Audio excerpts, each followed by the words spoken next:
Okay, welcome everyone. Today is Tuesday, January 26th, 2016.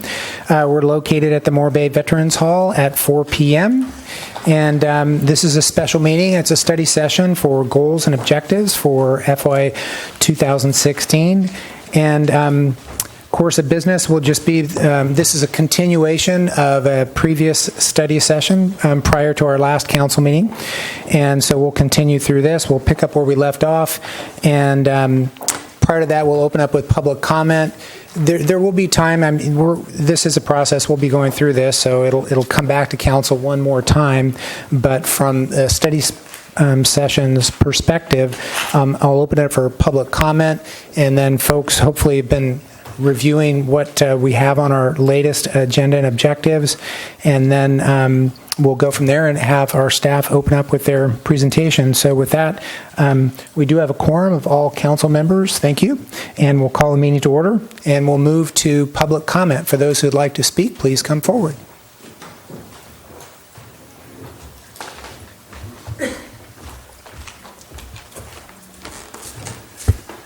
Good afternoon. My name is Robert Davis. I live in Moore Bay. I would like to propose an additional objective that we name one of our public parks after the man who founded our town, Franklin Riley. Franklin Riley founded the town of Moore Bay and built the first house in 1864. In 1872, he laid out a town site, and he built a wharf and a warehouse as a shipping point for the local farmers who produced grain, wool, cheese, and lumber. He planted cypress trees and eucalyptus trees to tame the blowing sand, and he built a nursery, raised seedlings, and encouraged people to plant additional trees. I would like to see city staff reach out to the Historical Society and to the Citizens Beautification and Heritage Committee and offer to build a partnership with them that will result in memorializing the man who built the first house in Moore Bay and who laid out what is now the main downtown business section of our city. Thank you. Thank you, Red.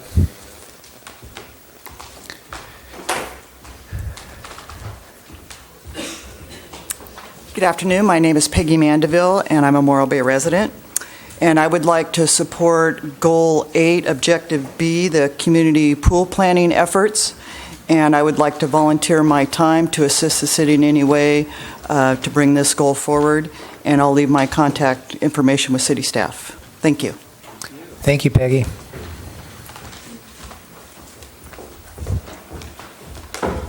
My name is Bill LaFay. Thank you for allowing us the opportunity to speak on your objectives and goals. I would like to be here to put on record that I'd like to see goal number 10, K and G, tabled until a later time. I think that the city has enough on their plate to accomplish some existing goals and objectives. To add those two, I think it's working now, and I'd like to have that tabled. Thank you. Thank you, Bill. Mr. Mayor, could I just ask, there's a couple of versions floating around. Those two goals might have been different. I want to make sure I know. If you could just refer to them by name, Bill. Sorry. The K I have is the Lease Management Office Reorganization, and G being the harbor maintenance, evaluating transfer harbor maintenance to Public Works. So those two. Thank you.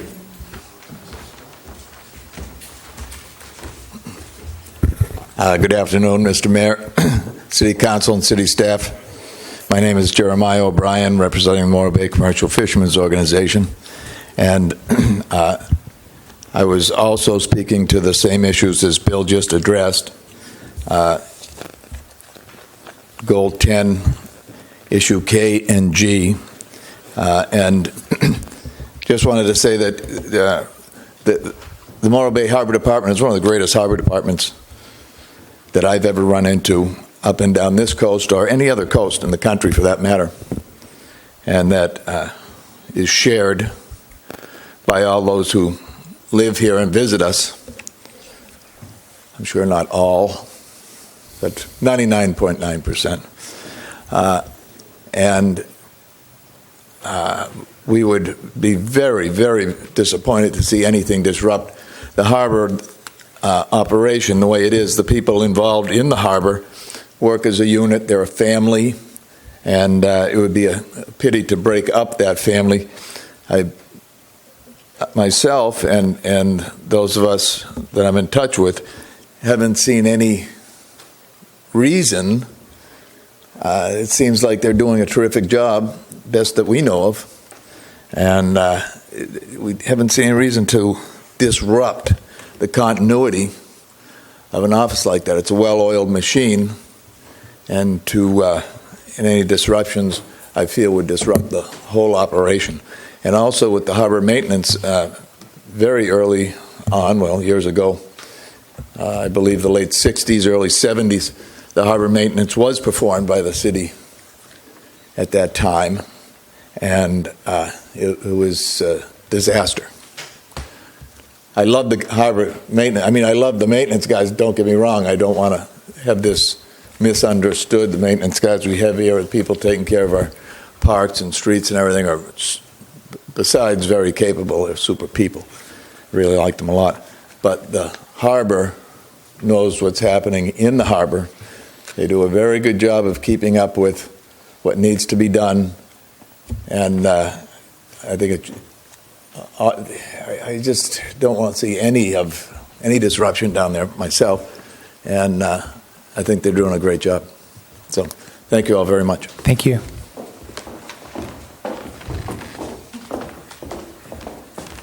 Good afternoon.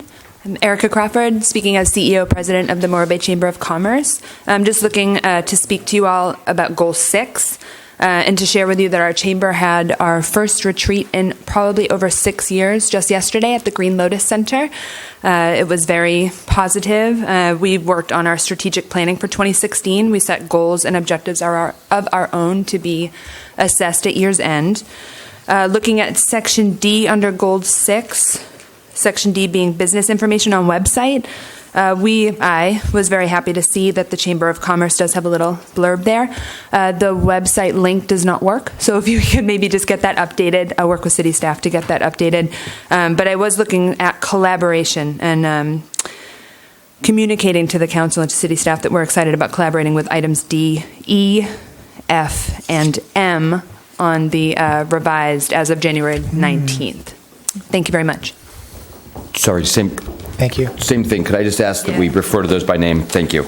Yeah, totally. So Goal 6, Item D, business information on website. E, business incentives. F, commercial real estate inventory. I will actually share that that was one of the goals that the Chamber had on their own, so definitely if we could collaborate on that. And M, Morro Bay as a destination. Thank you. Thank you. Good afternoon, Council and Mayor Linda Merrill. Can I comment on what's in this report? Read it out? Absolutely. Things? Oh, Yep. good. Thanks.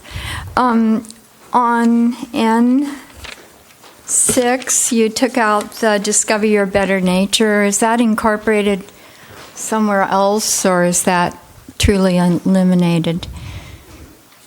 At this time, it's eliminated, but we'll discuss that. So if you great. make your comments on that, we'll take those, Linda. I think it just helps to convey our appreciation for the wildlife and not just the commercial ideas of visiting the city. I think it's sort of a nice, gentle way of saying, think about our wildlife and think about our nature, and that's part of who we are. So anyway, that's the only reason I liked it. Can we comment as we go along, or is it all going to be just like once we say this, it's over? Yeah, because we're Right. we've going through. I mean, there's always many ways we could do it, of course, Linda, but we're hoping to Yeah. just get public comment on all those items. Okay. If we have time at the end, we certainly can open it up for public comment at Yeah. closing. We're trying to get as much public comment and then get through as much of this as we can. But Yeah. if we get through it quickly enough, we can open it up for public Okay. comment. Would like to do that. I know you're going to have a big Yeah. evening, so thank you all. Thanks for your work. And Linda, I'd encourage you too. If there's anything you can submit in writing prior to, I know I get emails from you, as many of us do. Thanks. So that's always helpful to Okay. communicate it that way, to either council and or staff. That would help. I'm sure it's my fault, but I didn't see this before this minute that I just walked in the door. Was it somewhere on the website? It was? Yeah. Okay, my fault. If you make those notes and submit them, we would like to All have them. right. Thank you so Thank much. you, Linda. Bye.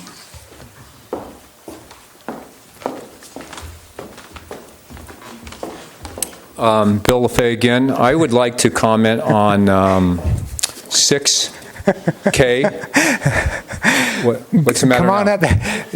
Oh, I'm not allowed to do it twice? Usually we have only one bite at the apple is the saying, but come on up, Bill, come on up and give us a. Well, as you know, I sent you all emails a week ago regarding the Marine Services Facility. As the chairman of the Harbor Advisory Board, our whole council made a recommendation to the City Council for the Triangle, Beach Street mini master plan.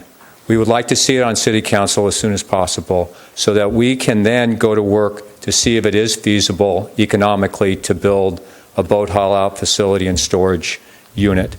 We're not saying that it's going to happen. We're just saying that you, City Council, allow us to have that as a site if we can economically build it and have it be feasible for the City of Morro Bay. Thank you. Thank you, Bill.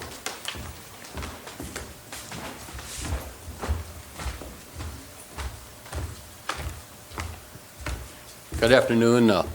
My name is Ed Boyce. I'm a new resident of Morro Bay. Pam and I have lived here for 2 years. This is our third year.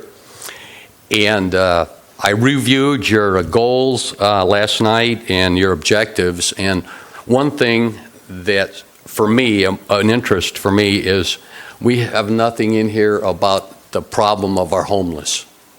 And I know you guys have probably dealt with this before, but my feeling is that it's not going to go away, okay? And I don't think we can just bury our heads and let somebody else do it. I just saw on the news that Grover Beach had a problem and they had to move a bunch of people out. And maybe we need to be a little more proactive and have a program where we're long-term, maybe 5 years, 10 years, but have something that we can look at and say, yeah, we're doing something in this area. So that's one thing I had to say. The second thing I had to say, and by the way, there is a group over in SLO called Hope's Village of SLO, providing sustainable community living for local unhoused adults.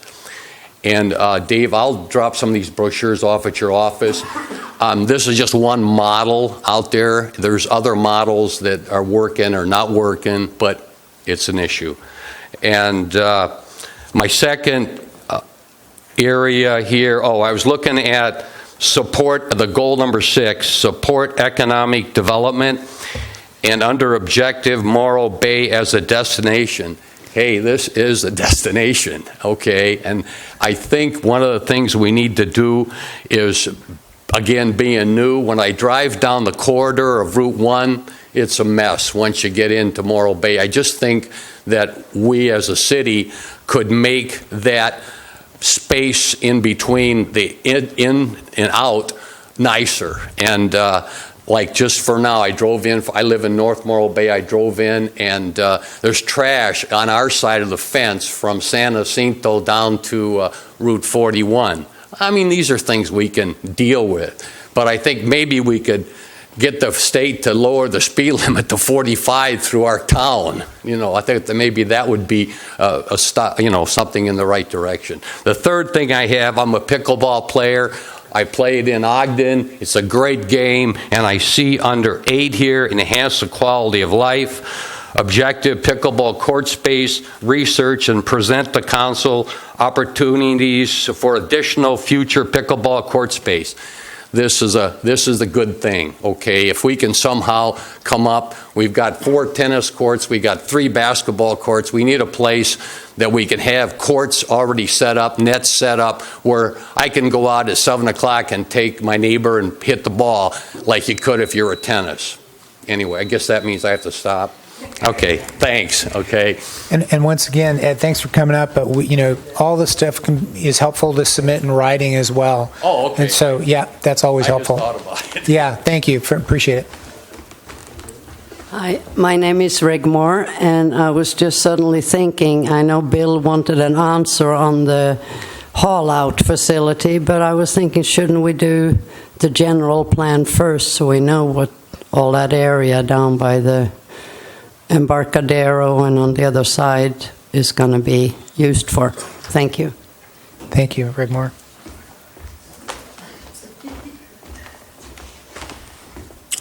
Good afternoon, Mayor and council people. I'm here tonight to represent our Senior Citizens, Inc. as president. And I just want to piggyback a little bit on what Ed Boyce was just commenting on with regard to pickleball. As you know, SCI is sponsoring pickleball. And this group has grown in the last 14 months from around 6 people to, well, we're averaging 150 players every week, which is pretty significant considering the facility. And so our proposal, as you have been well aware, is on your board agenda for the 23rd. And we have quite a bit of rationale and people who would like to speak to address this issue. It's a very important issue to many of our senior citizens, and not necessarily seniors, because all ages participate, of course. And the vast majority are Morro Bay residents. And that's a big issue, of course. The other one is the utilization of the courts presently being utilized by the number of people, and of course the economic values. There is economics involved here. If we as a city could find our way clear to build or remodel the existing facility, we could have sanctioned tournaments. And this would be a real destination place for sanctioned tournaments, which in fact would bring in a lot of money. A lot of hotels would benefit from it. So that's one aspect of it. The other one is that we have recently met with the elementary school there at Del Mar School. And they are very much in favor of incorporating pickleball into their PE curriculum. And we would be more than willing to volunteer our services, our time and effort, because many of us are retired educators, and participate in helping those teachers and explaining the ins and outs of pickleball. Unfortunately, I'm only like a 3.0 out of 6, so I can't show them a whole lot more than a whole lot of other people. But it's a pretty interesting game. Most of us have played some tennis in our lives, but this is a little bit different game, and it's very active, and a lot of seniors are participating, and this is a real benefit to our community. The quality of life is obviously one of our main concerns, especially for the Senior Citizens, Inc., because that's our focus. And as you're well aware, we do a lot of things in our community. We benefit a lot of charities, and we kind of go out of our way sometimes to promote activities, especially for those who are, let's say, 50 years old or older. That's our goal, that's our mission. There are a couple other things that I kind of want to talk about, and that was the fact that we want to promote this bocce ball and disc golf. And these are 2 sports I think that the whole community could get involved with. So I want to thank you. Can I announce, or do I have to come back again to announce the home sharing? If you're going to be here for council meeting, it might be a good time for that, Jack. Okay. Public comment. Well, I just wanted to mention that on January 30th, okay, we have. All right. Well, there you go. There I go. Okay. If that's all you need, And you have 2 council people who could announce it as well. Okay. There you go. All right, Thanks, Jack. All right. We're moving pretty fluid here today. Anybody else for public comment? Seeing none, I'll close public comment and bring it back to council. Thanks very much, and then open it up for staff to continue on with our presentation. Thanks for all the input. And I know if we, get through this quickly and there are other questions, we can open up for public comment and go from there. And with that, I'll turn it over to our city manager, Mr. Buckingham. Great, thanks, Mr. Mayor. And staff has taken notes on all the public comment that's made, and I'm just going to run through a few of those so we've captured them and perhaps a comment or two on them. So Franklin Riley, possible park or other thing, got that read. Community pool, Peggy, Sam Taylor right there is the gentleman to talk to. We'd love to have your help. Thank you. We got both Bill and Jeremiah on the areas of possible reorganization with Harbor, understand those. The triangle lot and feasibility, so there's an objective in here that commits us to doing the whole feasibility study. Before we could get into a complete feasibility study, we would need to bring to council that issue. So that's the question of the triangle lot is part and parcel of the feasibility study that would have to be done in the run up to it. Mr. Boyce, nice to see you, meet you. Thank you for being here. Appreciate your comments on homeless and transient. There are a number of things that we have been doing and continue to do, and I'm sure we'll all take your comments on a potential specific objective. Pickleball, actually, Chuck made the important note, which is the second council meeting of February. There'll be a pickleball discussion at council. And then finally, Morro Bay as a destination, several of you. Believe me, Morro Bay as a destination has not been removed from staff's interest or intent, or specifically Discover Your Better Nature or Discover Better Biking, Fishing, Wine, Produce. All of those things are absolutely, and in fact what it says there, I think in the comments at the end, hard to see, is that effort is ongoing with the new tourism operations as we are integrating those into the city. We just didn't think that we needed it. Frankly, we're so committed to that, we didn't need an objective to say to do that because it's germane to what we're doing. So both Discover Your Better Nature and marketing and building Morro Bay as a destination are absolutely in the forefront of our minds. So with that, I'll press on. The purpose is to end here at the second meeting of February with approved objectives approved by the council for fiscal year 2016 to 17. So these would cover July 1st, 2016 to June 30, 2017. A quick update on where we are in the process. So we've finished study session number 1. It shows complete there. We're in study session number 2.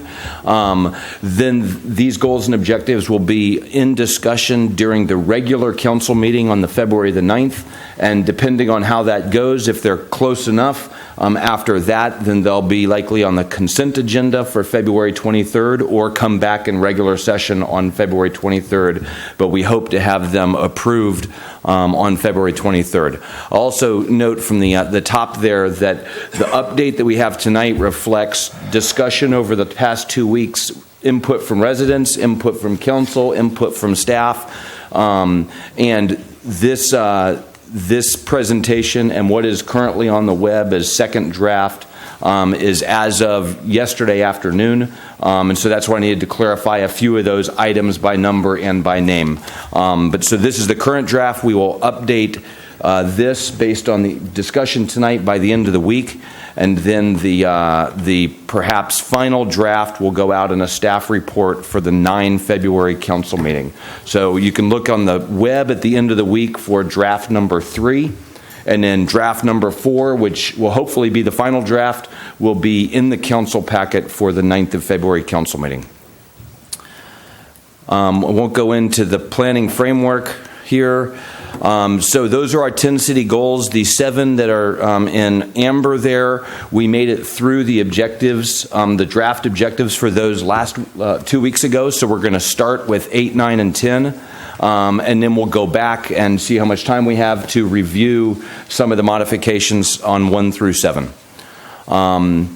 We'll We'll go goal by goal. I'll note here that, as you see on the slides, items in green are unchanged and appeared to have positive support last time from council and community. Items in purple have been modified slightly from 2 weeks ago, or either broadly or slightly. Items in amber are brand new since 2 weeks ago. Those are items that were received at public comment or otherwise.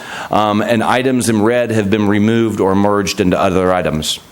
And before we jump into that, I'll say that right now I think we're at 101 discrete objectives. Last year we had 73, and there was some consensus from the council and the community and the staff that 73 was moving pretty fast, both in terms of resources and in terms of change for the community. So we may need to, at the next iteration, consider if we want to bite off 100 plus 50% increase from last year, or if we want to pare this down a little. And the staff, after this, will go through a process to assess resources, specifically staff time, and then we'll actually, as you know, run these through the budget. We'll get the budget resource impact as we go through the budget. So I'm going to skip ahead to goal number 7 here, which you'll see lots of colors in 1 through 6. That's because we went through those last week or 2 weeks ago, and we'll start with number 7. Again, I'll briefly note what each of these objectives are, whether it's on one slide or more, and then turn it over, Mr. Mayor, to you for council input and discussion. Okay, goal 7A is the Market Street Bluff Centennial Parkway area revitalization. That will actually sort of start tonight. With a item on the council agenda reference the former Salwasser property there on the bluff next to Dorn's housing DeStasio's.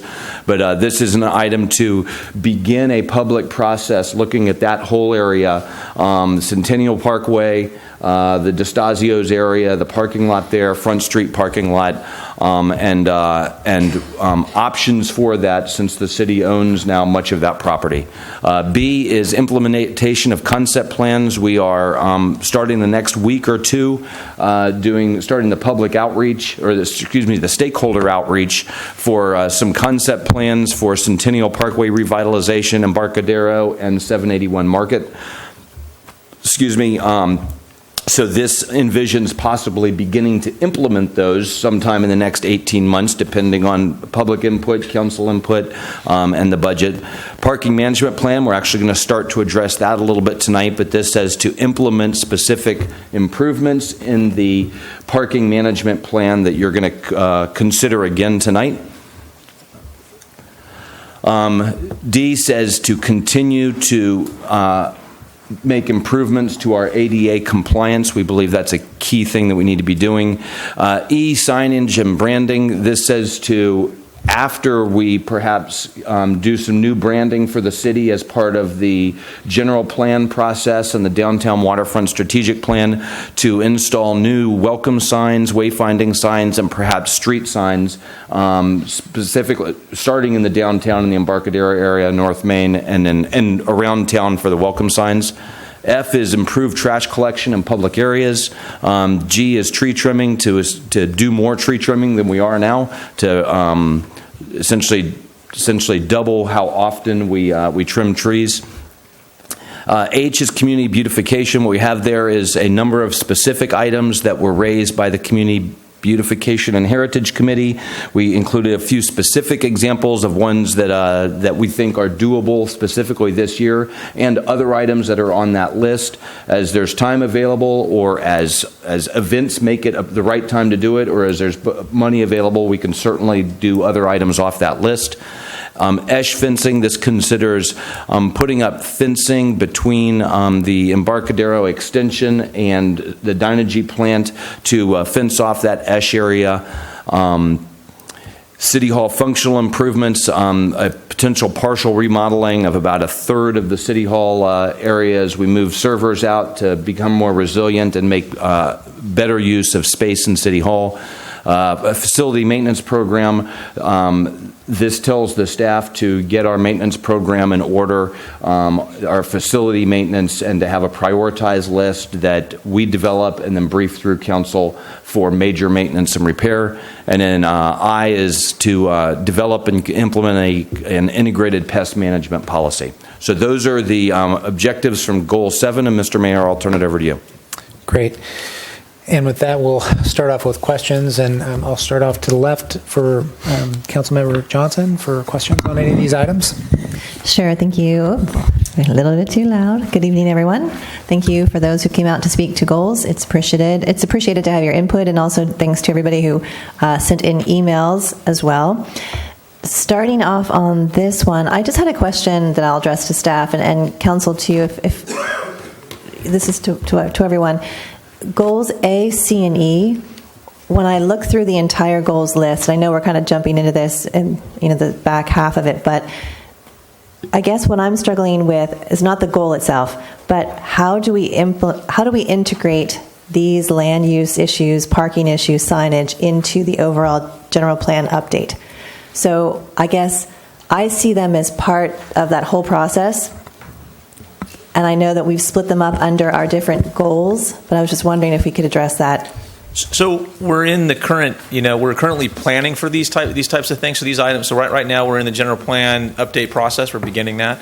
We're also beginning the Embarcadero Centennial Staircase project, and then moving on to and maybe incorporating into the general plan update the downtown and waterfront strategic plan. So these concepts will be probably pushed out through that process, depending on how we move forward with that. But the idea would be we would have some plan in place, and then we'd be implementing them here. So it's not planning for them any longer like we are in the current goals. We're going to go implement some of those things that the plan says to go do. Okay, great. So, okay. Yeah, that helps a lot. And then while we're on that general plan, it makes sense for me just to go back just briefly on Goal 3, which talks about land use. And I think what I'm looking for there in Goal 3A, and I'm sorry to bounce back, but it would only make sense if I did it this way now. Do we have any deliverables other than public input that we would want to list there, specific measurable things we're going to do in the update process? So what I see are, as you just explained, Mr. Graham, outcomes of the process, but are there milestones that we can pull from the work plan, for example, that we approved? And would we be measuring, I guess what I'm wondering is how are we going to keep up with the timing of making sure the process moves forward? I mean, should we identify certain measurable items on, from the work plan? Do you understand what because there's no actual update general plan goal. I do understand exactly what you're saying. In fact, we do have, as you stated, the plan for the plan of the work plan that that the RFP was based off of, and that the proposal that came back to us from Michael Baker International was also based off of. The contract right now, we put the contract together, and that includes that timeline in those deliverables. And so those are in the contract that we sent off to them, and it has all of those items in it, as far as when they're supposed to be getting these individual pieces of the plan done. So that's tracking, I would say, in the global concept of doing the general plan update.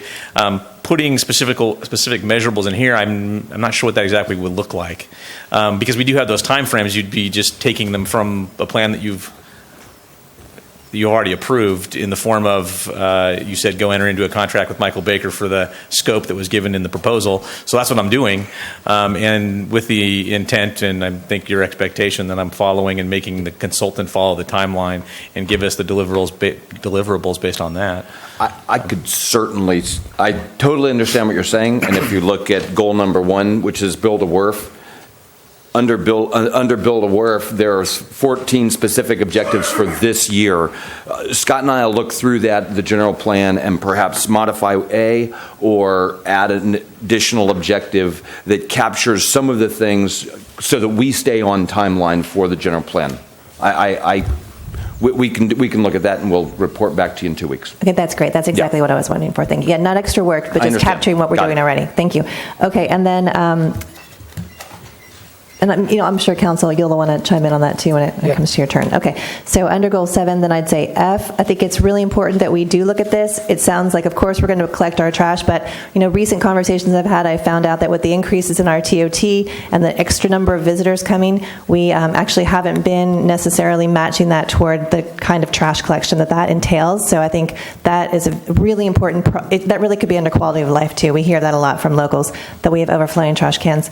So I appreciate seeing that, because I do think it's extra work that we'll need to do. And then tree trimming also, really for a while there, I was getting a text from a particular individual that limbs were just falling all around her place of business. So clearly we've done a lot of work on that recently, but I think there is more to be done. I think that item J, I think that it's really important that staff explains exactly where the servers are, how awkward it is, how it puts us at risk. I think the public needs to understand why we would be investing in any kind of improvement there. But I think it's far beyond aesthetics, and I think it would just be good to flesh that out when it comes back. And then I would, of course, support.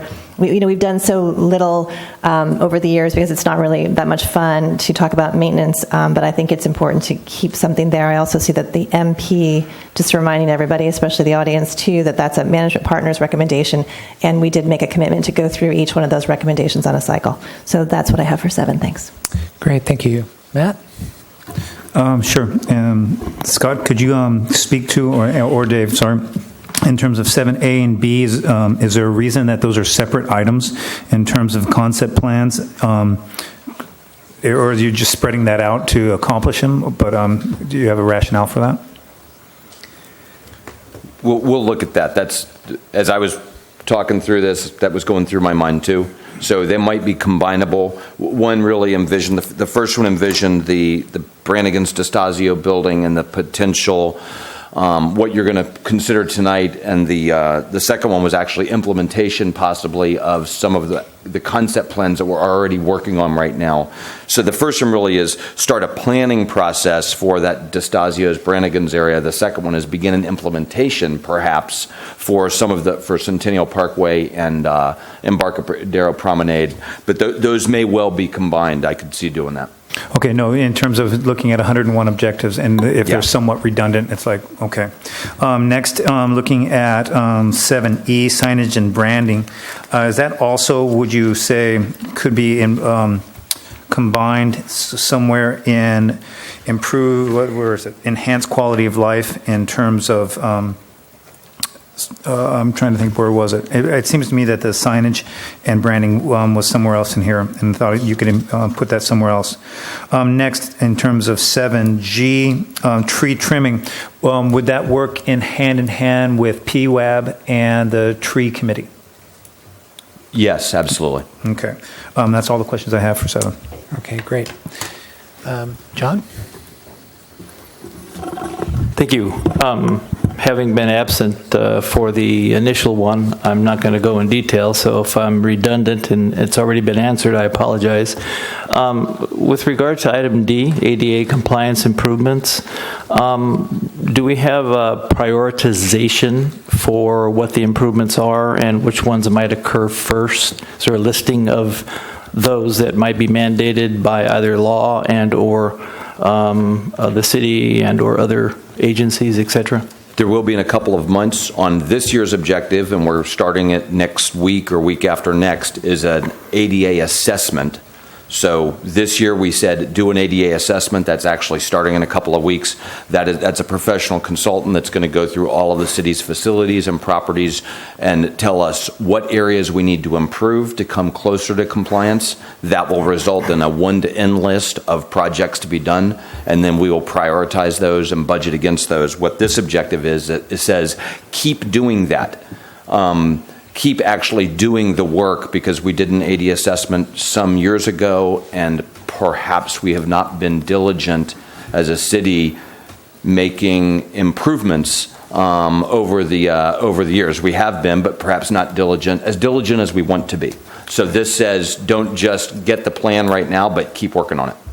So as that is completed, it may well indicate that the cost for some of the major items will greatly exceed $50,000. And so just a note that in looking around the city and having been through a number of ADA compliance assessments in the past, that $50,000 is a small amount of money, and so just an observation. We totally recognize that, and we're thinking we probably got $50,000 a year for 20 years. Yeah. Okay, great. And then along with the trash collection in public areas, is there something that is similar to that has to do with the maintenance of the restrooms, public restrooms, in addition to that, or is it just going to be the trash areas? And I kind of looked through and I didn't see it, but it appears to me, and I know our folks are really working hard to try to keep our restrooms compliant, but to me, it remains an issue and something that's very visible to the community. And I know we don't want to keep adding more objectives because we have a significant number of them, but is that somewhere else, or is that being considered? It's not anywhere else, but it's one of the three things we've been talking about, which are trash collection, tree trimming, and restroom maintenance. And we can easily, and I think should, add it as part of F. Okay. Improve trash collection and maintenance of public restrooms, or cleaning of public restrooms. Both of those are resource issues, and that's exactly why they haven't been done, is we haven't committed the resources to doing it better. And if we stick it on here, then we'll be able to come to you at budget time and say we need the resources if we want cleaner restrooms and less trash. And I would make pleas to the community to adopt a restroom. And I think that could be, I'm serious. There are great needs for assistance in that area. So if you want to adopt a restroom and help keep it clean, see us. Thank you. I'm suggesting my children adopt one. It's not going so well. Thank you. Thank you, Mr. Mayor. That's all I have. Thank you, Mr. Heading. Noah? Yes, thank you.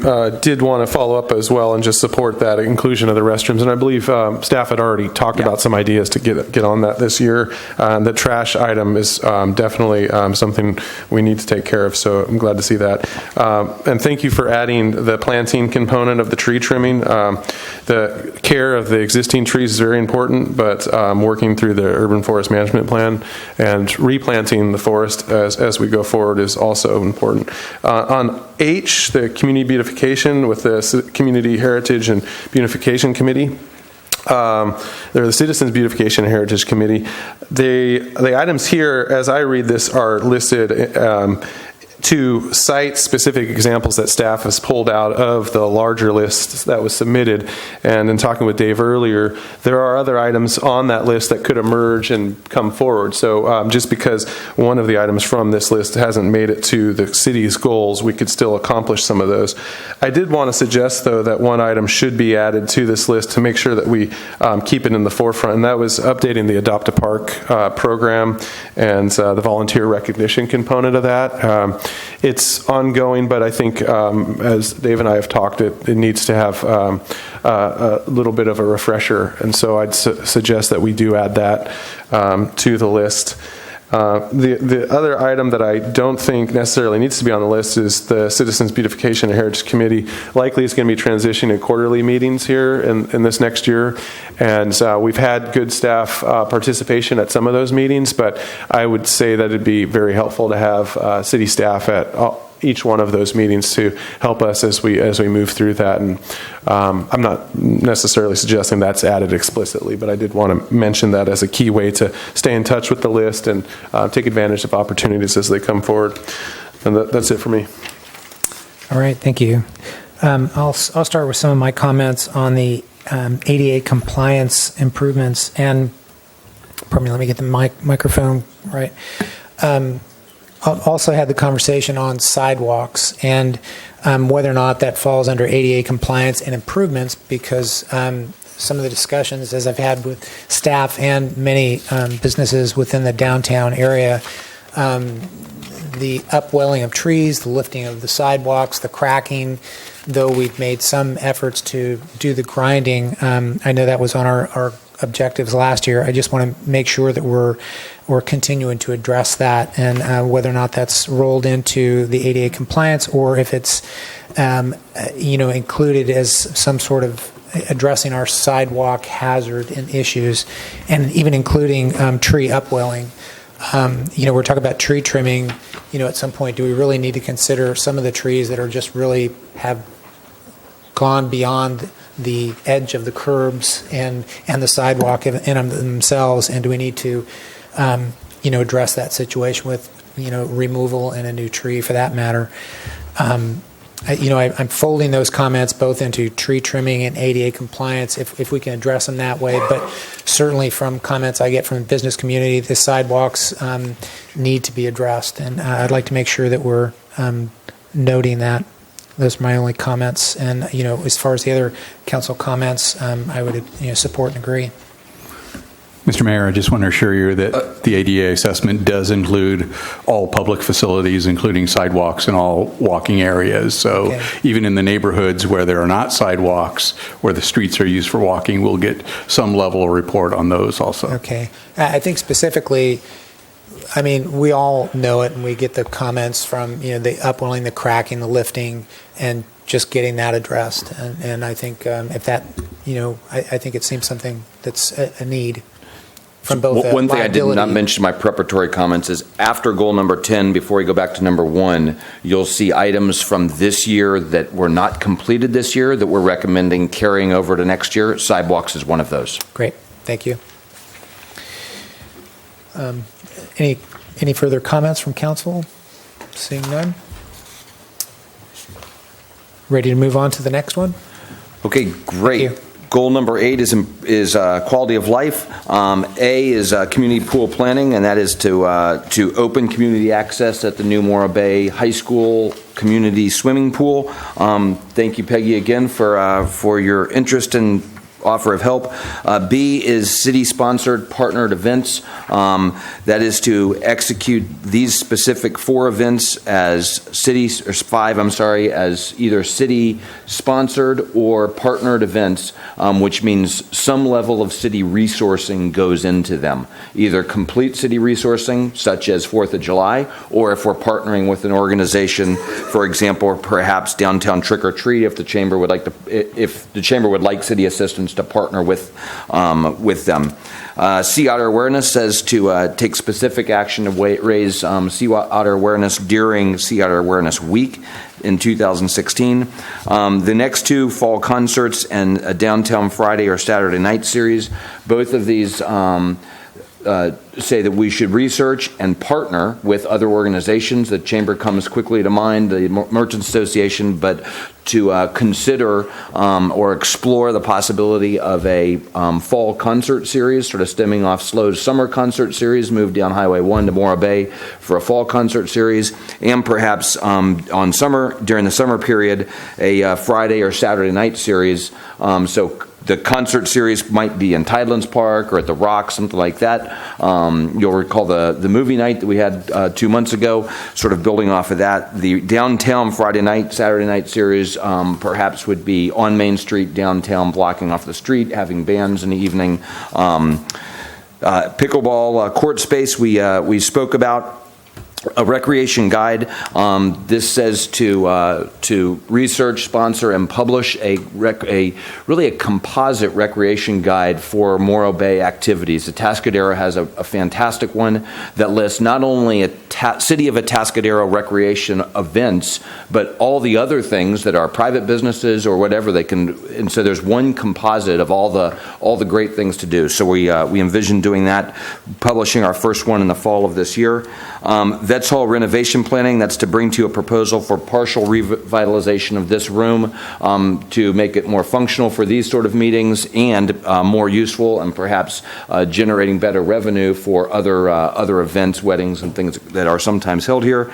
I is to bring a proposal to upgrade the audio-visual that we're using right now to televise and broadcast these meetings. J, community paramedicine, is to research and partner with other EMS agencies in our county for possible federally funded community paramedicine programs as the Affordable Care Act gets into gear in that area. We scratched the partner, we recommend scratching, and have scratched on here, the Parks Master Plan. This sort of goes to Christine's point earlier. We see this coming out of the general plan, and frankly, as we looked at staff time and resources, we do want to do a Parks Master Plan, but we think that this one should come out of the general plan. Let's let the general plan do its work, tell us do a Parks Master Plan, and likely put that on our objectives for next year. With that, I'll turn it over to you, Mr. Mayor. Okay, great. Matt, you want to start us off? Sure. With all those said there, Dave, and Sam might want to chime in here, looking at 8B, city-sponsored partner events and the recreation guide, somehow do you envision incorporating the event planner for the entire year for events coming from outside of the city and then working with TBID to orchestrate those or plan those? Is that part of this? So we already do that. And so we already have a system that when an event wants to come to the city, Sam is the point of contact. So for example, we've met a couple times in the last few weeks with the Avocado Margarita Festival. They've come and said, we're going to execute again. Sam's the point of contact, sits down with the organization, and then Sam's the one that marshals the city support for those sort of events. What specifically B says is these events are listed here would receive some city resourcing. So we're sort of putting a marker on the wall that says these are city-sponsored events, not events that are held in the city. Okay, no, I think I understood that. But I'm just thinking in terms of if someone, and then publishing that guide of all those events in terms of showing what's going on, city-sponsored and outside events. Yes, we would. I think not as part of the recreation guide, although it could be as we integrate tourism operations better into the city and synchronize all the events. We would like to have a single place that shows all the great events that are happening in Morro Bay. And I guess that's where I was leading, talking about 8G, the recreation guide, knowing that at times, for instance, when we have softball tournaments that come into town, and those are all weekend long, scheduled throughout the year, and they bring a lot of folks into town. And I know the TBID and the hoteliers, and I mean the entire town restaurants, we benefit from that. So in terms of, I know they're not city sponsored, well actually that might be from the recreation department, but in terms of combining these and seeing exactly what's being planned so we can have a one-stop shop, so to speak. That's a great idea. And Sam, did you want to say something? Yeah, it's absolutely a fantastic idea. I think an important aspect of it will be to review the available budget for that. That guide will be, part of it will be reflected in how much money we can afford to spend on that guide. And so we're going to be very thoughtful about doing that and ensuring that we're being fiscally responsible while also getting a really good guide to share with the community and better market the recreation programming we do. But I think it is wonderful. I don't think there's any argument that these are kind of recreational events, community events, and so it's a good opportunity. It just kind of comes down to how many ads are we going to be able to sell on the thing, how much money we're going to put into it, so that we have the space to share that information.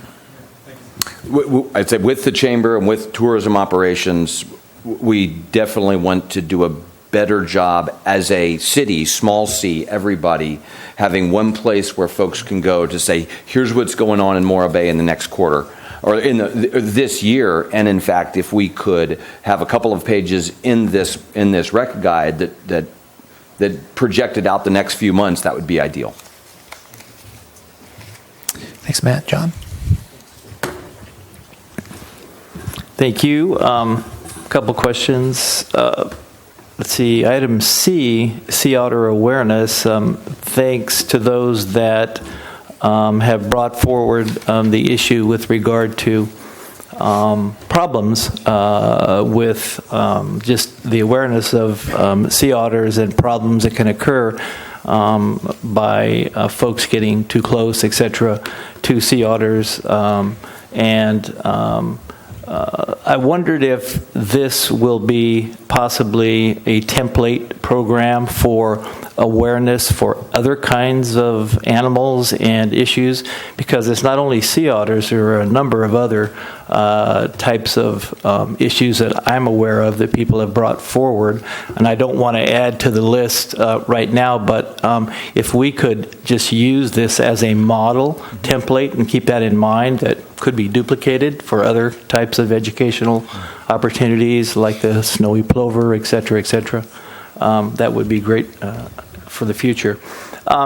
And then things like the Vets Hall renovation planning. When you have a city that has huge capital infrastructure needs, this falls into the category probably of not being real high on the list, although I do think it's important. And I think the community should be given the opportunity to invest and contribute to things like this, like the Red Davis Vets Hall renovation planning. I'm just kidding, Red, if you're still out there. But there are great opportunities, and I think folks that have a special interest in places. And so I just want to remind the public that these are opportunities for, using your own capital, if you so choose, to be part of smaller projects that could assist the city and allow us to move funds to other larger projects. So, and my last question is, I'm not quite sure, Chief, what the federally funded community paramedicine program is. If I could just get a 2-second overview of what that is. Well, I don't think the federal government knows that all either. But there is some innovative programs that are going to be offered to the state of California that's going to enhance the paramedic service, not only in our community, but destination locations, post-hospital checks that will be hopefully set up some public partnerships with local hospitals to enhance the quality of life in our community by enhancing our paramedic program, which hopefully will be funded. There are some mandates that are going to be coming through. Some will be funded, some won't be funded. But it's pretty exciting times in the EMS world. I know that as a county chiefs are definitely looking at partnerships, not only within our county, but we're also looking abroad to our partner counties and trying to increase our pool to hopefully start some pilot programs in 2018. Good. So it would be an access area for possibly minor care types of issues. Definitely. And utilized for that. Great. Definitely. That's great. Okay. Thanks. Thank you. Noah? Yes, thank you. I don't have very much on this one, but I did want to just briefly follow up on the item about the paramedicine, because Chief Knuckles gave a presentation to the EBAC just earlier within the last week to describe what this could mean. And one of the things he said that I think is really important to know is the idea would be funds would come because the local paramedic services would be replacing expensive and costly to our societies the emergency room visits. So basically, by heading those off, keeping them local instead of sending people to the emergency room, we're creating savings for both the hospital and the healthcare system, and therefore funding should be provided. So that's part of the concept, and I think it's a good one. So I'm glad we have that on there. We know access to healthcare is something that we're deficient in here, and even with the new senior transit project going into place, we still have work to do, and I'm hoping we can do some of that in the upcoming year. And I think this captures what's likely possible, and maybe we can get some bonuses as we try to collaborate with other partners. Then just with the Vets Hall renovation, there's a good example of community partnership in the turf replacement up front as part of the landscaping with the Citizens Beautification and Heritage Committee and the partners within that committee and taking lead on that. So that's a good example of people stepping up and taking on what they can help make it a better renovation project overall. Christine? Great, thank you. I would just like to start with I'm so happy to see community pool planning on here. I think that when we were excited about Measure D and the passage of that, and we know that was going to bring a pool to our community. That community piece, we don't want to lose that once the district is the driver on that, and we should definitely grateful and thankful to them for driving it, but certainly that community piece is really important, so I'm happy to see it on the goals so that we keep it in mind. I know a lot of us in the community are really rooting for that pool.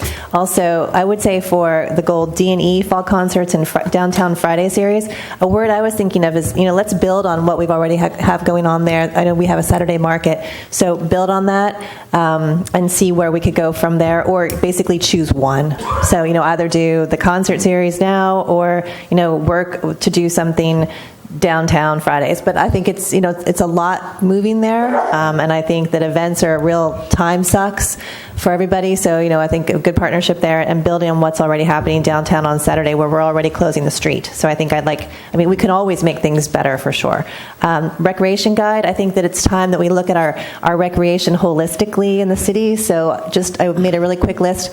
Besides the programs that we sponsor through the city of Morro Bay, there are many, many other programs, and I was just jotting down a few for youth, for example. And we don't sponsor it, and we really don't have anything to do with it, but there's a great karate studio.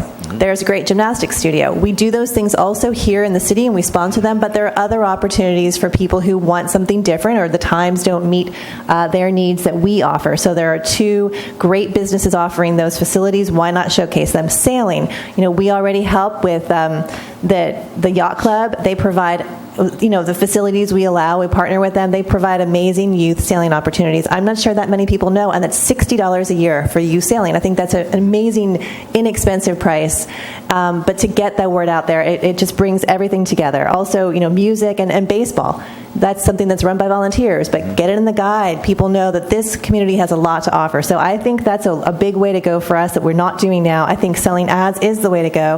And I know that Cuesta and Cal Poly, they send us things all the time about what they're doing, continuing education, and we feel more connected to them simply just by getting it in the mail. So I think whatever we can do there, we'll all feel better about, wow, look at this amazing rec we have in our community, and that's just a few things I could come up with off the top of my head. Vets Hall renovation. We've received emails several times from members of the T-BID, maybe 2 years ago, starting when I was their liaison. They often talk about if we just could fix up some of our facilities, we might be able to bring in smaller groups that would match our hotel size. So I know a lot of times we don't have space for 500 people, so we think we can't get groups, but there are groups out there that would bring 100 people, 150 people, and if we could reconfigure this space, it may work for that. So return on investment might be good. We might want to think of how to present that with our tourism group moving forward if they would be interested in something like this. And then I think, also it would be a great benefit to our community spends a lot of time in this building, so certainly at least, cushions for the chairs or something would be sponsored. But I think we should think of it as a return on investment. What would be the outlay for something that may pay off? And it's right up from the Embarcadero. It's walking distance from just about every hotel in town except for the inn. So it's wise to put it on the list and to consider it. That's all. Thank you. Great comments, Christine. I just wanted to piggyback on D and E. I had some notes on that as well. Combining those, my thoughts were somewhat to roll them into B under partnered events. I have comments from some of our colleague cities, and Pismo comes to mind because there are some similarities, but they go through a lot of events, and some of the comments I get from their council and even their chamber folks are, wow, we do a lot, and there's a lot, and so how much capacity do we have to do that? So if we're considering concert series, I think it's a good time before we jump into those things is, as Christine noted, refine what we have and refine the city-sponsored partner events and let it grow that way, because speaking from some of the comments from Pismo, it's like they're pretty busy, and sometimes you kind of lose some of the town that a lot of us like to enjoy as well. So anyway, if you can get those comments and maybe roll D and E into B and just consider that as a partner event. Whatever, I know it's being specific to fall concerts, Friday series. Just look at sponsored events, partnered events, and what we're doing now and what we can improve upon, and let it grow from there before we start jumping into a bunch of specifics. and that might be a little generalized, but those are the only comments I have on that. Great comments on the recreation guide. I certainly support that. The Vets Hall, definitely, I think there is an opportunity for that, and certainly I'm glad to have some support from our community on the community pool planning. So thanks for that. Those are my only comments. And then on to goal 9. Okay, so number 9 is to improve, diversify our water supply. A is state water planning. This is really a continuation from one that we're starting this year. We hope to start it late this spring and then continue on next year. This really looks 6 years down the road when our state water contract is complete. This ties in with the reusable reclamation piece of our water reclamation facility and says, what do we want to start aiming toward for our water supply to be in 6 to 8 years with or without state water? So this is the strategic planning essentially for our future water supply. B is desal permit. Right now we are working to get the desal plant re-permitted for emergency use. Because that permit lapsed. This says to submit an application for full-time use of the desal permit, really nesting again with potentially a future where we were not on state water and we were using part-time or near full-time desal for some of our water needs. Desal location. With the potential, with the closure of the existing wastewater treatment facility in 5 years, that 26 acres there is going to be redeveloped. The desal plant is on that 26 acres, so we want to begin to look at and again strategic planning here and saying, do we want to be prepared to move the desal plant? And we ought to be thinking about that now while we are doing planning for the new water reclamation facility, so we're not digging 2 trenches in 2 separate years when we could only be digging 1 trench. Planning, this is water planning, and this essentially says start working on a 1 water plan from our water supply to water system to wastewater collection to stormwater. Look at water as a single system and start working on a 1 water plan. E, conservation, maintain our water conservation program so that we maintain the great work we've done this year meeting the state objectives. F is re-establish, I guess, the emergency exchange agreement we have with the California Men's Colony. That's an emergency agreement. If our water supply goes down, that we can work off their water supply in emergencies. We need to refresh that agreement. G is Morro Basin management planning to bring to you for decision a Morro Basin strategy. That's really going to nest also with the master reclamation plan, because the Morro Basin is likely the spot where most of our reclamation potential is. And H was, we recommend removing this, the Choro Creek Basin evaluation. We recommend removing that for 2 reasons. One, resources. We're not sure we have the staff time this year to do all of this. And also going back to our long-term plan, we don't think this year is the right year to decide whether we do or don't need the Choro Basin for water. First, we need to figure out what our future water plan is. Then we can decide if we do need or don't need the Choro Basin as part of that. Mr. Mayor? Okay, great. John, you want to lead us off on this? I just have one question with regard to the overall issue of improved water supply diversification. Is there anything in your consideration that considers reaching out regionally and discussing regionally the opportunities that there might be to work together on some of the issues that everybody seems to be working on? And so I note in obviously the agreement with Cayucas that is in the plan, but also other areas. For instance, Cambria might have a need for discharge, and certainly we have an outfall area, so there may be an opportunity to reach out and do that. So that would just be a suggestion, unless that's already incorporated into your thoughts. for I think this. as we look at water supply, we will be looking at the whole possible menu, including regional partners and working with other folks in the area. I think so. That is certainly part of this sort of strategic level planning as we say, where could the water come from? Certainly from working with our neighbors is one of the things we must consider. Okay, good. And the city already participates on a regional basis with the RAC, the Water Resources Advisory Committee, and then the kind of staff level group, the Regional Watershed Management Group, part of the Integrated Water Management planning effort. So we do talk quite a bit about water, and then we're also part of the state water subcontractors group. So state water contractors, subcontractors are talking every month also.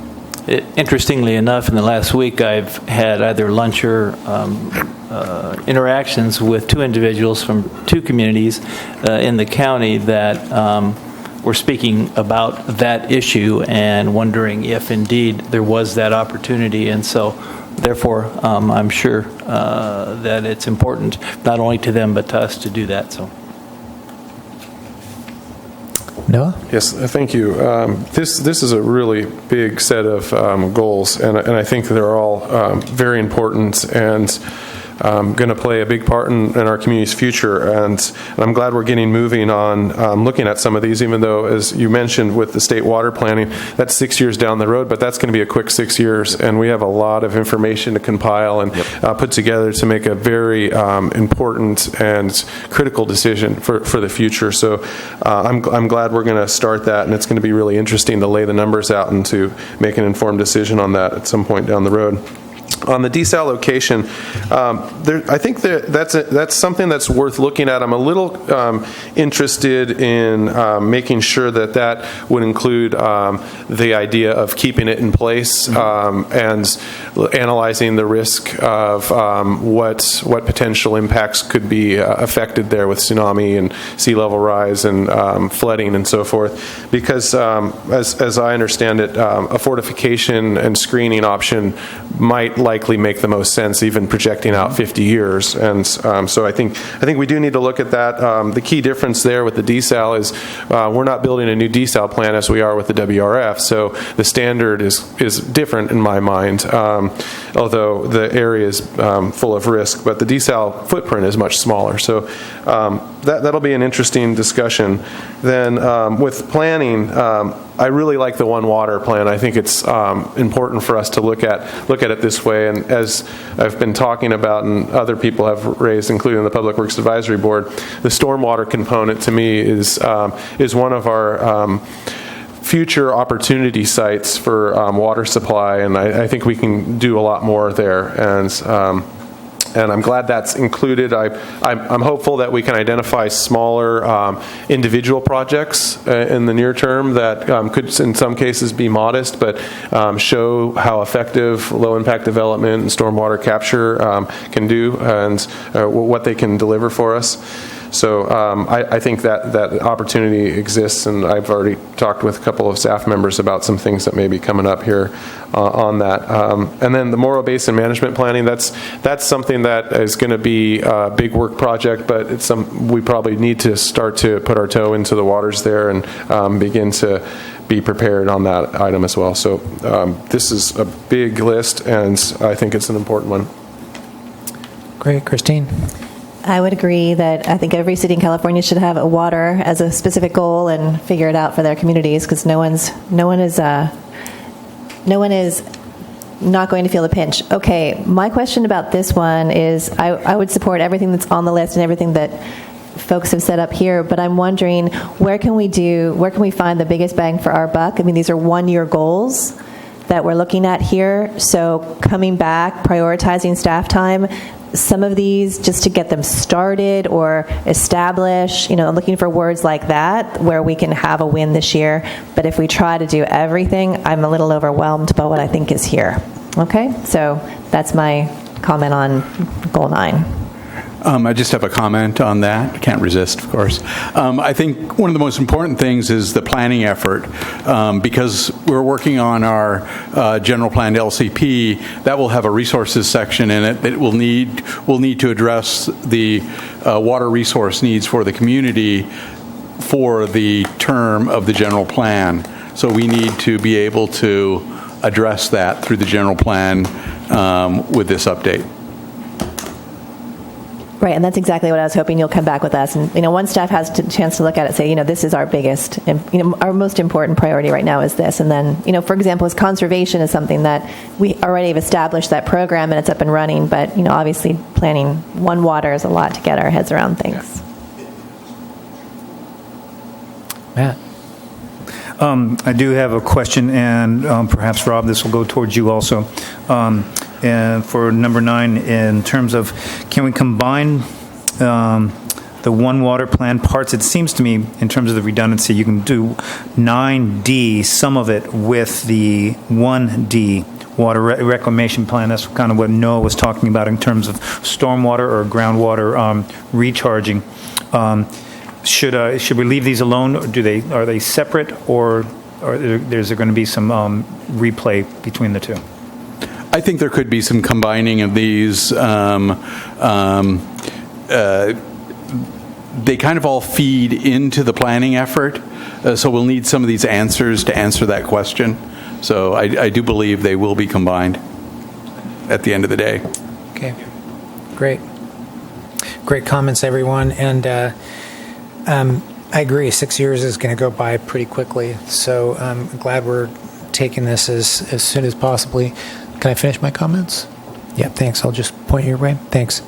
And so we've got, I think I made a comment earlier. There was the discussion about the 1 mile pipeline interconnection that was a discussion for this city a year or so ago. It kind of died, and I just want to know if, I don't know if we really substantiated why it's not so important to evaluate why that 1 mile connection isn't important if we're looking forward to a water portfolio diversifying and having options. So just want to know if if we've completely vetted and explored what the option is for that, and also if that's something that we can, we need to be looking at this year to really get it out of the way and understand that, yeah, it's either something we should be looking at or it's not something that's as important. That was to connect the Nacimiento system to the Chorro Valley system. There will be some changes in the Nacimiento system coming up at the March Board of Supervisors. The 4 contractors for it are buying up all the available water. It's allowed in their contract to buy it, and the county can't say no. So they're going to. There was a little hard feelings when the county was pursuing that project that they didn't go to Paso and ask them permission first to pursue that. The 4 contractors, Paso, Atascadero, Mutual, Templeton Community Service District, and the City of San Luis Obispo, will be the 4 only controllers of the Nacimiento water system. That doesn't mean that there is not a regional solution to that. It'll just mean we won't be negotiating with the county. We'll be negotiating with the Nacimiento group, and likely one of the reasons to control that is to sell water at its market value rather than at some lower cost. As an owner of the Nacimiento, yes. Yeah, got it. Yeah. And I think it's worth pursuing in the planning effort because we'll need to know if that's a viable resource in the future. Right. So that's my one question, whether or not we add that to this list of goals for this year, but perhaps we can have that discussion of adding it and whether or not it fits in this year's cycle or next year's cycle. And then my other comment on the Morro Basin, Morro Management Basin, I know that's primarily groundwater as far as the basin goes. I also asked a question recently about just groundwater storage, and there's been some conversations about ponding within the Morro Basin area. So is this the Moore Basin management planning, does that incorporate evaluating whether or not storage is an opportunity in the Moore Basin? We'll probably have that answer sooner rather than later. One of our water reclamation facility work products is an evaluation of the Morro Basin groundwater storage. That'll be going to it's at our water reclamation facility engineering subcommittee right now to review, and it'll be going to the full committee and then up to council. Short preview. There's not a whole lot of storage in the Morro Basin and there's not a whole lot of interconnection between the surface and those subsurface soils that lend themselves to storing water. But we'll be seeing that in real short time, in a couple weeks or so. Okay, that concludes my comments. Thank you. Moving on to goal number 10. Okay, goal number 10 Excuse me, I'm sorry. Noah had a question. Pardon me. I did. It's not a question. It's just a comment to the item 1D, the Master Reclamation Plan within the WRF. We've received a lot of criticism about not being more aggressive, saying we should be at 100% with reclamation when the plant goes online, and I'd be a little careful about hiding our commitment to completing or to initiating and working on the Water Master Reclamation Plan, the WRF Master Reclamation Plan, by shifting it completely out of item 1, because I think it's a commitment to look at the numbers and make a financial decision that's affordable to the community and that we can get to at initiation and then build on.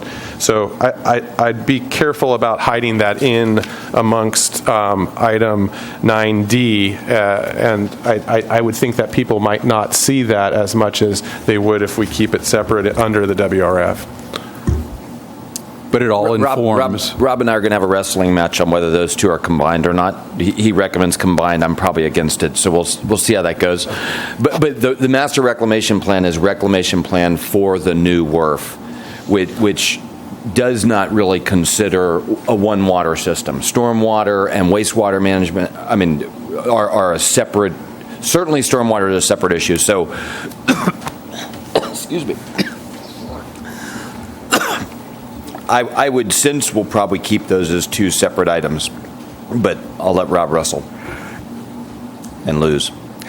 Yes. I think they all inform the one water plan. Yes. Okay, goal 10 is improve city operations. So we've made fantastic progress on IT this year. The goal this year was, I think, to fundamentally remake IT in the city. There's really two things left to do next year. One is to consider opportunities to do IT help desk support, essentially off-site support. That would not be the total solution, but we'd probably have a certain level of support from an IT contractor, and then have also some on-site support. And then IT disaster protection. Right now, all of our servers are stuffed in a couple of offices in one corner of City Hall. There's no backup power there. So what this considers is moving all of the city's IT core infrastructure into the fire station where the EOC is, where there's backup power, and we hope to do that this year. Records management is important that we get our record system straight. It is there are a lot of old records, a lot of places, some of them digitized, some of them not digitized, and we would see getting everything that we can digitized, and then a appropriate system for managing those records. A compensation study is to complete a professional external compensation study for City of Morro Bay employees that will inform future negotiations, so we know where we are and where we should, how we compare to similar cities, so we can attract and retain great employees while taking good care of the taxpayers' money. E, the lease management office reorganization. Considers, this is a management partner's recommendation, considers if the harbor office is the right place to run lease management from, or if that might be more effectively managed. Then that's the Tidelands Trust leases down the Embarcadero. If those might be better managed from another place in the city. F is the Morro Bay Municipal Code and City Organization. This says to look at the municipal code and make sure the municipal code and our actual organization match each other. There's some items in the municipal code that don't appropriately reflect how we're actually organized as a city. So you'll see a couple of these things in here. We're really taking bites of the municipal code a bit at a time to update them, refresh them, and make sure that they're accurate. Succession planning, we want to continue to do good succession planning in the city staff so that we're thinking about replacing great employees when they retire with other great employees, and in fact some are actually developed, and we're developing employees to be the best they can be. Harbor maintenance, we had some comments about this as well. This is another management partner's recommendation that said consider moving the harbor maintenance functions or having the Public Works Maintenance Division do harbor maintenance also. There's a separate, very small harbor maintenance function, really person that's in the harbor department.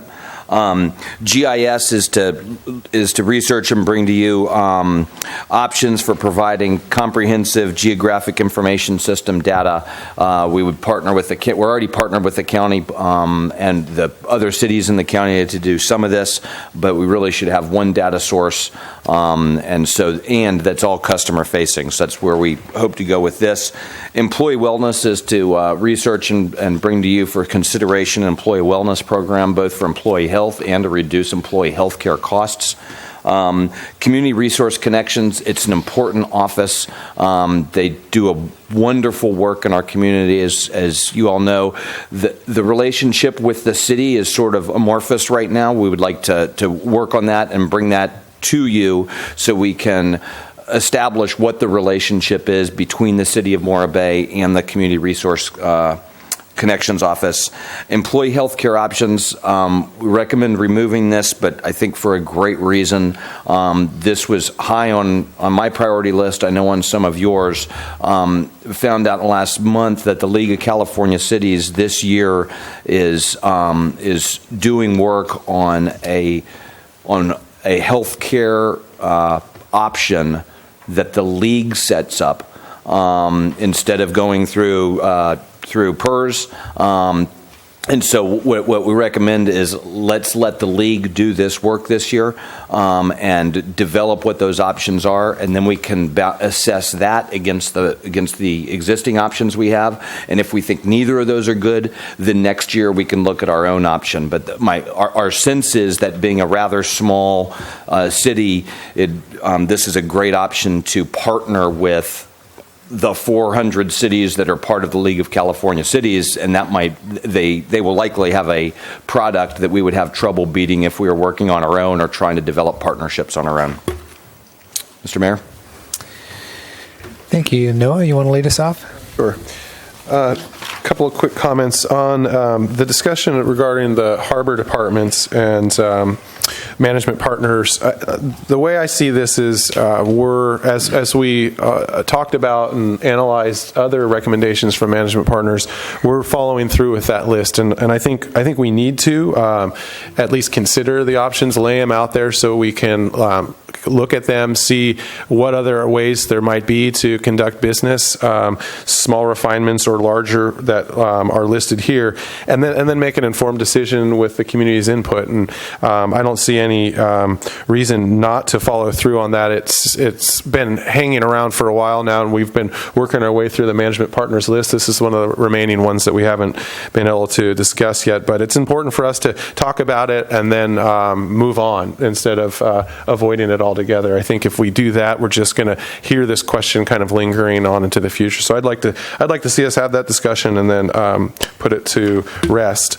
Regarding to Mr. Boyce's comment about us and being involved with homelessness and whether or not we're actually addressing those concerns, and I'd like to assure him and the community that we are, and the Community Resource Connections Office and our partnership there and support of that program is a good example of how we are taking that on and working through a really complicated issue that we're seeing some good progress with here in Morro Bay. The creek cleanup was another one where we were able to do that, take care of an important issue that had public health and safety and environmental implications, and handle it with compassion and be able to deal with it in a short time just recently. So I'm very much in favor of us working with the Resource Connections Office to continue to refine that and make it even stronger. It's come a long way just in this last year, and I'd be happy to talk with you more about it after this meeting.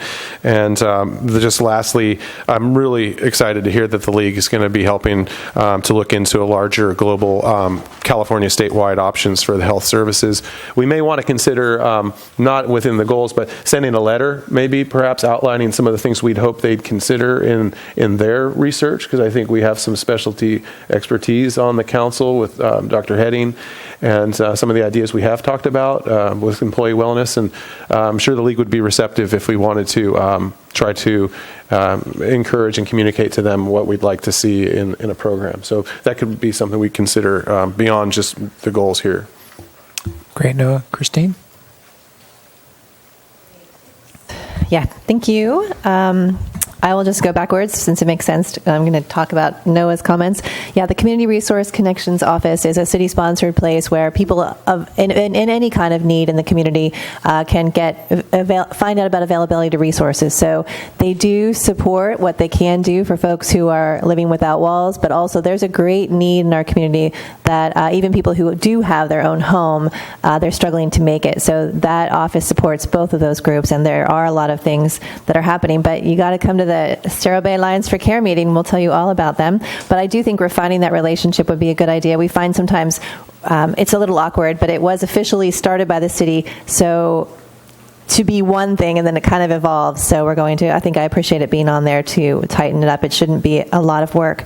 The other comments are just about the harbor, the two items about the harbor. I mean, my understanding was, and I'll look for staff to confirm this, is that we had the big list of management partners' recommendations, and we're working through them over the next 3 years. And this is the time when we're working on these two. We've spread them out between now and I thought it was 2017 or 18. So that's what we've committed to doing. We paid money for that report. We got those recommendations, and we're working through each and every one to then, because it's on the list, just means it's on the list, and that's why it says MP Rec. So am I correct on that? That's exactly right. We made a commitment not to bury any management partners' recommendations, but to research every one, to bring them to you and let you make a decision. And so most of them we addressed this year, a few we're addressing this coming year, and a few are projected to look at next year. Okay, yeah, so that's the timing of that. But it's always good to ask those questions from the public, because then it clarifies something that they might think is one thing when it's something else. So I appreciate the public comment on that. That's all for this one. Thanks. Matt? Sure. First, I want to start off. Our 10A and 10C, IT support and records management, so diverse that they need to be separate, because so much of this, seems to me, reading the records management will be integrated into that IT support, or should they be separate? That's a question. They need to be separate. Okay, no problem. Also, I'd like to add into what has already been said about the harbor maintenance and lease management. And we have some specific funds here in town. And the Harbor Enterprise Fund is one of those. But in terms of the management partners investigation recommendation, let's see that through. We do, as our speakers have talked about, and what's already been said, this is an important part of the town, so let's let that go forward and let and see what the study records. Next, in terms of the compensation study, actually, K has been marked out. The reason it was marked out was because is that somehow linked to the compensation study of with employees? So the current version is on the screen.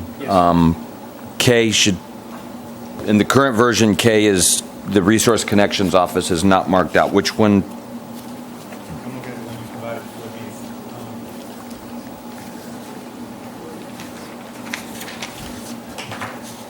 Yeah. So,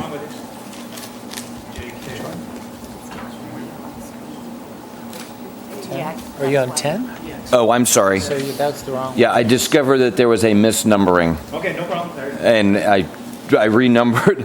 We had 2 Ks or something right before the meeting. So if we could refer to it by name, that'll help. Learning how to use glasses, so I'm challenged here. So, thank you. I will use the glasses and the microphone. So sometimes not the glasses. Maybe.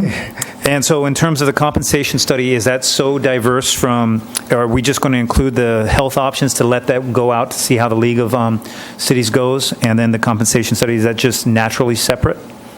I think those need to be separate also, yes, sir. Okay, no problem. Just in terms of seeing if we can take some of these things off the table. Okay, no problem. That's all my comments. Okay, thank you. John, you want to go, and I'll follow at the end. Seems to be the way we do it. So, my overall comment would be contiguous with what you mentioned in the very beginning of the report on the objectives. When you stated that the draft had 100 discrete objectives, last year we had 73, and we needed to pare it down, so forth and so on. And this is a global statement as opposed to specifically any item that you've listed here with regard to improving city operations, but it relates directly to it, and that is this. What I see is a tremendous amount or a significant amount of work that needs to be done with regard to these objectives, and I want to make sure that you, as the CEO of the city, have adequate time on your hands to actually begin to, or be able to think strategically and get away from or get out of the middle of the completion or the involvement in a lot of these direct objectives. You have great staff people that I know do great work, but I wonder if we're overtaxing our staff and our internal resources are adequate to be able to do what I'll consider to be, I'll state to be a good job, not because they can't do it, but because of the volume of the workload. So in essence, my concern is twofold. One, that we be sure that we look at the internal organization to make sure that the resources are there to get done what we need to get done. And I know some of this will require outside consultants to help complete it.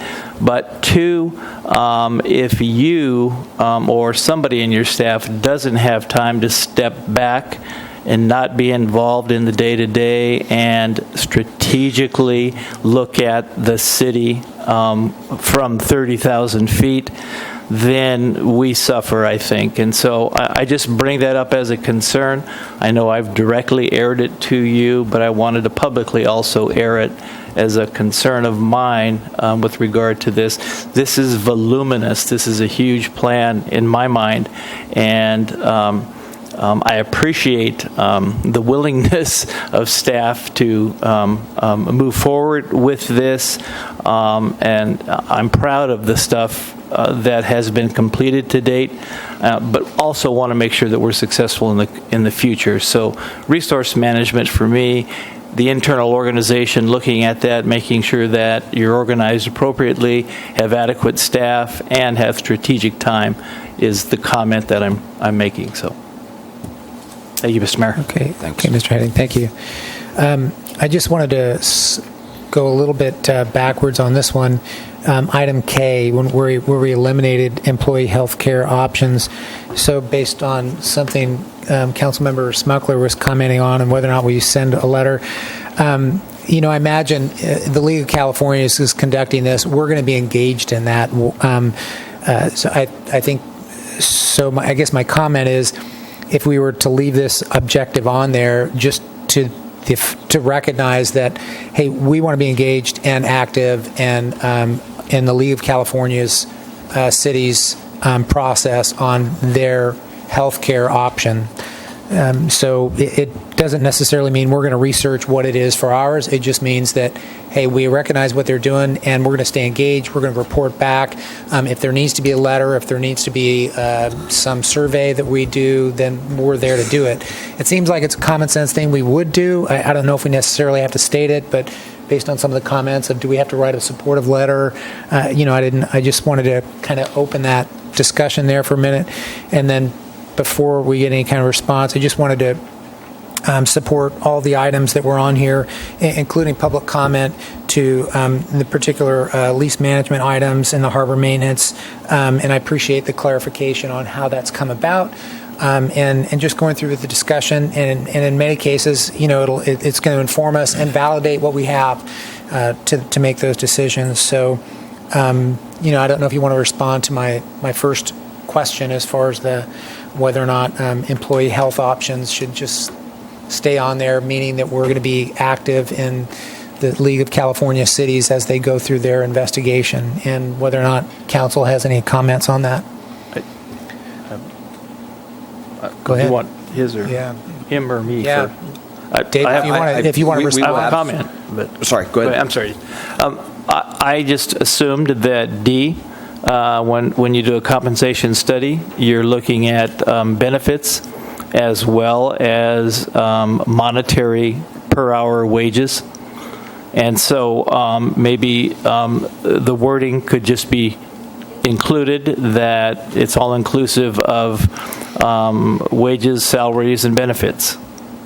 And then that, I would assume, would involve anything the league would do and anything you might do internally to look at that. So that would be my comment. Any other comments, Dave? Any other comments? If we can discuss, if the staff can discuss that, the compensation study is a fairly discrete item, and it looks specifically at compensation, not at, and the healthcare item said let's look at other options for delivering better, more affordable health care.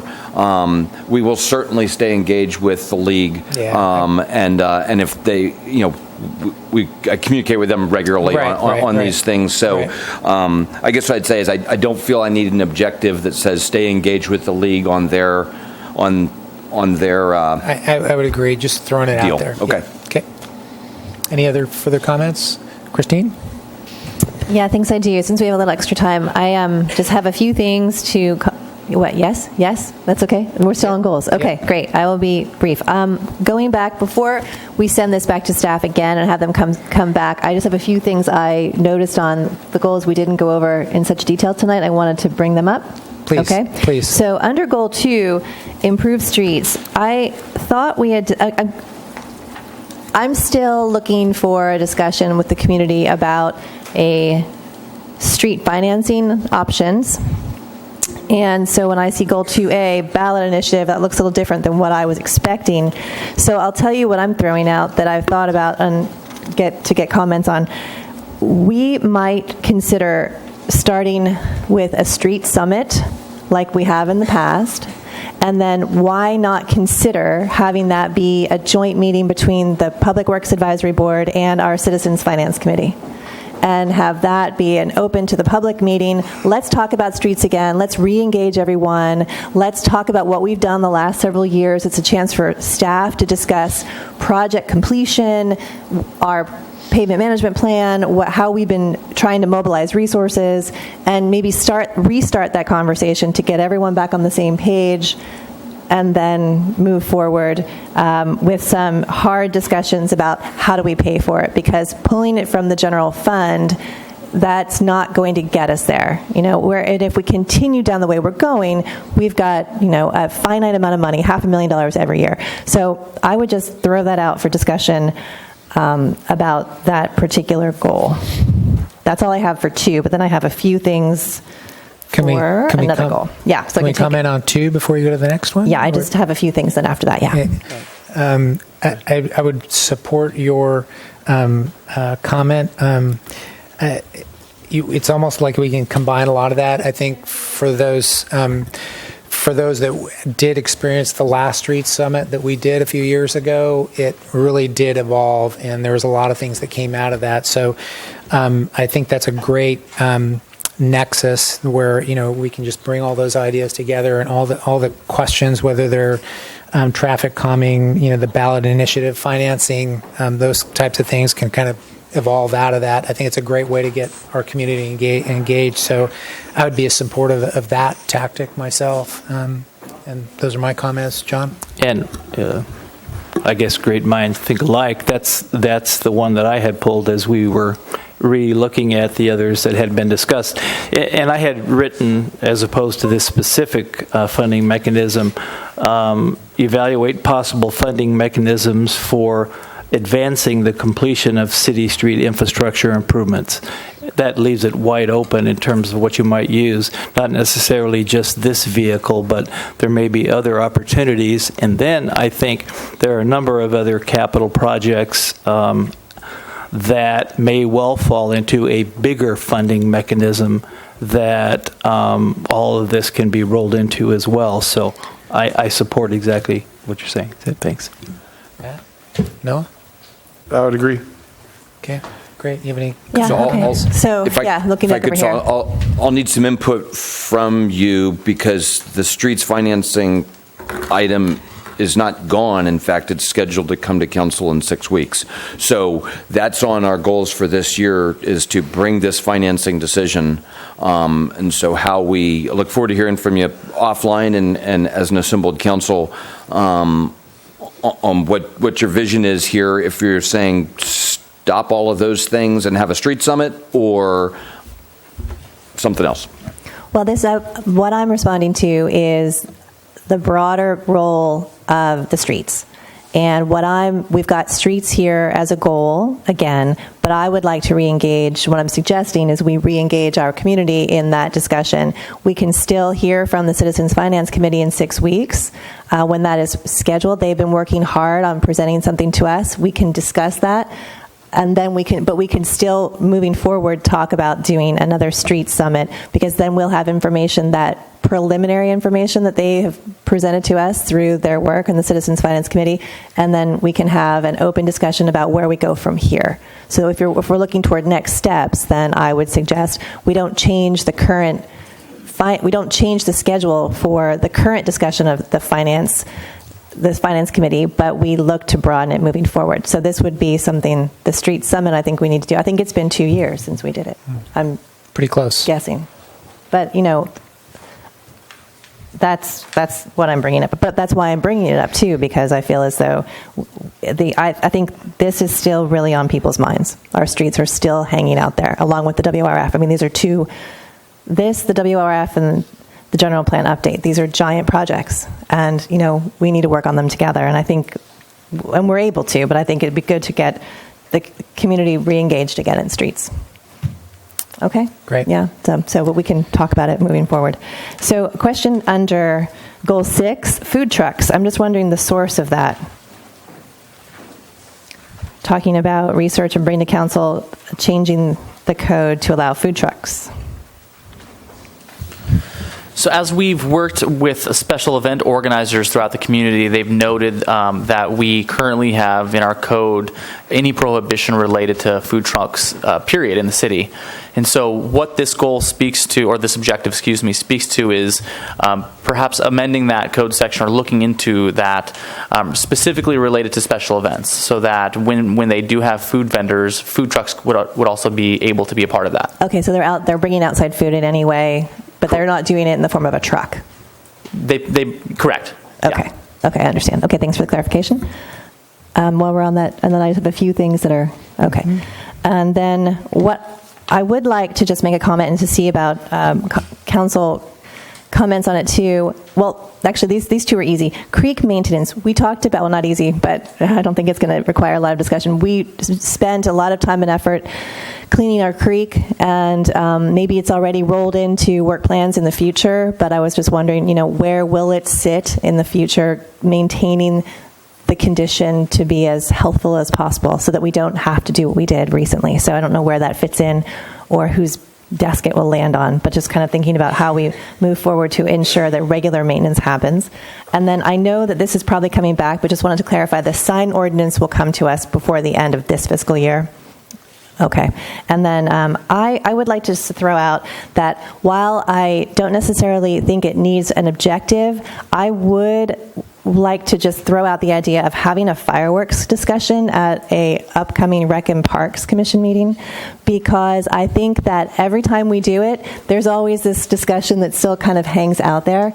And I'd really like to engage the community and hear what they have to say about fireworks. I mean, we have had them here this year, but they weren't on the 4th of July. So some people wonder, well, why not? Why are we having them in October? There are a lot of reasons where one month is different than another. Who pays for them, how that's happened. Because the reason I bring it up is because when I did volunteer for the 4th of July committee, we had quite a bit of residents who wanted fireworks. I mean, we raised a lot of money from people in this community who supported fireworks. And has that shifted in some way because they prefer to see them in October rather than not in July? What's the best season for this? What's the least impactful season for our wildlife, if there is one? Could this community come up with the deal, once a year we have fireworks and that's that? Or do we never want them? Or do we want them whenever we want them? So I guess I would just like to find out, how much does our community want fireworks? And then separate it from, what do we want to provide for guests? And just to follow up on that, related to an upcoming RPC meeting, it might be better. We're going to be bringing to you, as part of the mid-year budget, a proposal for a quality of life survey called the National Citizen Survey. It'll be a scientifically valid survey of our community. It might be a really, really good opportunity to ask that question so that we have that data prior to a community discussion. So maybe we hold off a little bit until we're able to get the survey data. Yeah, I mean, I just would like to hear other points of view on that, because I do feel like it comes up a lot, and it often actually distracts from the great events that we do produce, because people are just distracted by the fact that they do or do not have fireworks. So I just wonder and I know I'm mentioning it because it ended up coming to us from the comment, from public comment, but I don't think it happens all the time that we do events. Okay, so wondering actually specifically what council thinks about that too. But yeah, I would agree that we should wait till we have more data. Yeah. But I'm totally happy to bring it to RPC. I agree with you. It's a big discussion, and it should happen. There should probably be some resolution to it. Yeah. The data part's important. Exactly. I would agree with that timing. Yeah. Okay. Thanks. Any further comments on that as objective, or would it just be as simple to do a future agenda item and that's going to be addressing it? I think it's sort of covered in the event planning portion, and we could just put further Include words in there. fireworks discussion? Yeah. I just don't want to see it dropped entirely. Okay. So if we can include that in the events planning and coordinating a fireworks discussion, is that going to? Maybe I will defer to staff on that. Yeah, where they think it fits. If we all want to talk about it, we all have to agree that we want to talk about it. It's one of those discussions that'd be nice to address. what I heard was at least have the discussion at RPC level. Mm-hmm. So maybe a good way to address this is as we work on the advisory board work plans, that the council could include that on the work plan for the RPC for this year. Okay, that'd be great. That sounds great. Thank you. Okay, That's great. a good way. Okay. Any further comments? Just a reminder for Christine's comment. There is a number goal 5C. The Finance Committee review, after the first year, there will be a review of their roles and responsibilities. And so right now they have a work plan. And part of that work plan does not include what you had mentioned. However, there will be a discussion, since I'm the liaison with them, regarding the possibility of macro financing. So I will be sure to bring that to them. I thought you meant they were going to talk about fireworks. No. Going back to your last comment. Fireworks. Okay. Taking care of it. With that, we'll have a chance to adjourn just prior to the upcoming council meeting. But I just want to closing comment on all the objectives. And as this comes back to us, we've all made some comments on. We have a lot of objectives on here. So perhaps when we come back and revisit this, we could look for priorities and actually maybe just have discussion on this is our threshold So we've got all these objectives, and if we're looking through all the objectives and all these goal categories, we can look at it from a capacity and threshold standpoint of really a realistic view of what we can do this year, and maybe address some of our comments on what can we really bite off in a year. And so I'd like to at least get some discussion on that when we come back. I appreciate that. I appreciate Dr. Heading's comments, and the staff has done a first check on that, but we're going to do a second check now that we are pretty close to a final draft list. And the discussion that we had yesterday afternoon was as we went with on each one of these things, I looked whoever the staff member was in the eye and said, "Can you do this year?" And some of the things we pulled off based on that. Some of them we've still got concerns about.